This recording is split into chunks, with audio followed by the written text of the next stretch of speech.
The New York Jets draft a left tackle with their first round pick. Let's talk about it.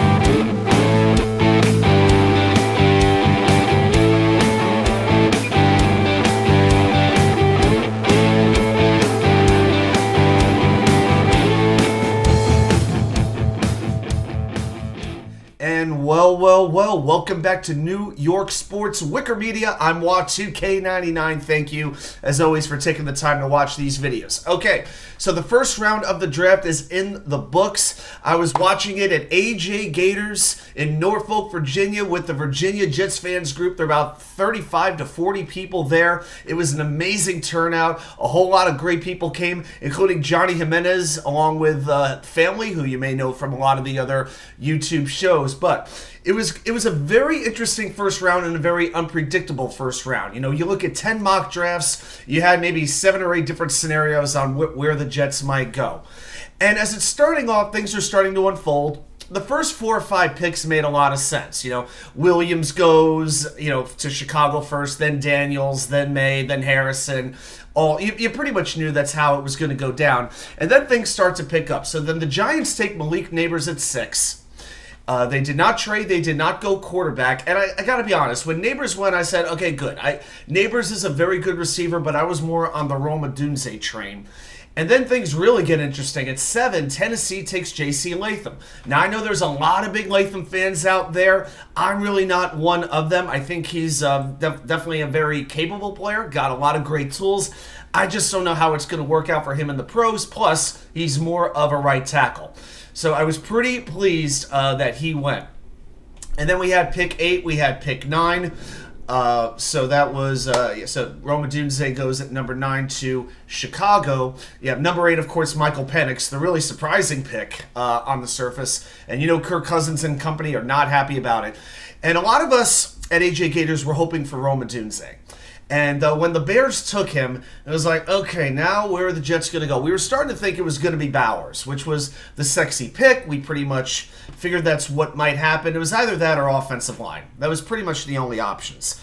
And then we get the news that the Jets have made the trade with Minnesota. They're moving down 1 pick, and they acquired a little bit of extra draft capital. And I thought, fantastic. Move down 1 spot in the first round. You're getting another 4 and another 5 and giving up a 6. Excellent. Why not? Why not? So then, of course, Minnesota takes J.J. McCarthy, and the Jets are on the board. I figured it was going to be Fashanu or it was going to be Bowers. And at this point, I'm leaning Olu Fashanu because, again, Brock Bowers has a whole lot of great tools, a lot of great capabilities. I think a couple of things. Number 1, Aaron Rodgers can elevate any receiver and make them better than what they really are. That's number 1. Good as Bowers is, I don't think Aaron Rodgers needs a Brock Bowers to be great. I think he could take a tight end later on. I like the Jets tight end room the way it is right now. Conklin, Ruckert, Yeboah, Kuntz. That's a pretty good 1 through 4 in my mind. So I would be willing to roll with that. And again, you got to build the wall. Because as good as Tyron Smith and Morgan Moses are, if you even leave the injury concerns out of it, the bottom line is they're on 1-year contracts. We don't want to be in a situation again next year where we got to draft or acquire 2 tackles again. We can't be going through this exercise. So the announcement comes that the Jets are drafting Olu Fashanu from Penn State. And I gotta say, I'd say the reaction was mildly pleased. This was the safe pick. It was the smart pick. Wasn't the sexy, flashy pick. But you know what? I like that because I think in previous years, the Jets would have gone for the headlines, the attention-grabbing pick in previous years. And I think they did the smart thing. On one hand, I have been talking about immediate impact because the Jets have been acquiring all these players who are, 1-year guys, 2-year guys, players who are designed to win right now, and understandably so considering where this franchise is.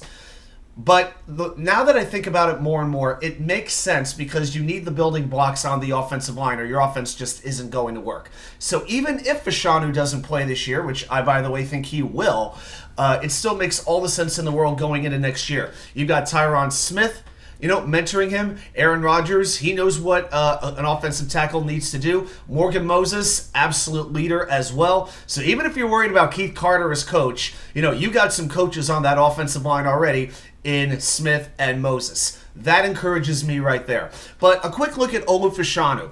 21 years old, 6'6", 317 pounds. In 2023, on 382 passing snaps, allowed 10 pressures and no sacks. So that's a 2.6% pressure rate.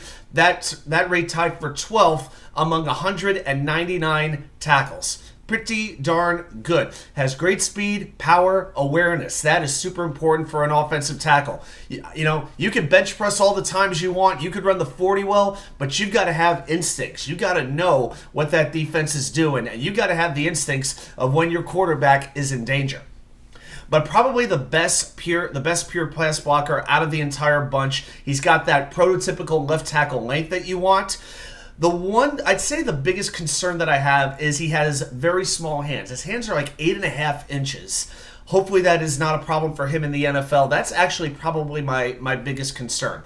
But he's also very good at recognizing stunts. He has fluid hips, so he can maneuver his body. He's not, very stiff, in the legs, which can be a problem for offensive linemen. So he has the ability he has some lateral movement that is really going to help him as well. That helps him react to counter moves from defensive players as well. As far as his run blocking, still pretty good. It was a 70.5 run blocking grade. That tied for 37th among tackles. So not top of the top, but still definitely in the upper echelon. And if there's something he could work on, he needs to stay a little bit lower with his pad level, stay a little bit lower to the ground to really drive those defensive ends. So I want to see him work on not playing quite so upright. But I am very, very happy with the acquisition of Olu Fashanu. And now we look forward. So the Jets have, as of right now, 7 picks left to go. They've got pick in round 3, they've got pick 72. They've got 3 4th-rounders, 111, 129, and 134. You've got, in the 5th round, pick 157, 6th round, 185, and most importantly, in the 7th round, pick 257, Mr. Irrelevant. I definitely expect the Jets to look to do a little wheeling and dealing. There have been reports that the Jets, even last night, were looking to trade up for Neighbors or Odunze, but the Bears and Giants said, no, these are the players we're focused on. It's not going to happen. And I thought watching Robert Saleh and Joe Douglas at the podium, I thought they were very reserved. I thought they were very stoic.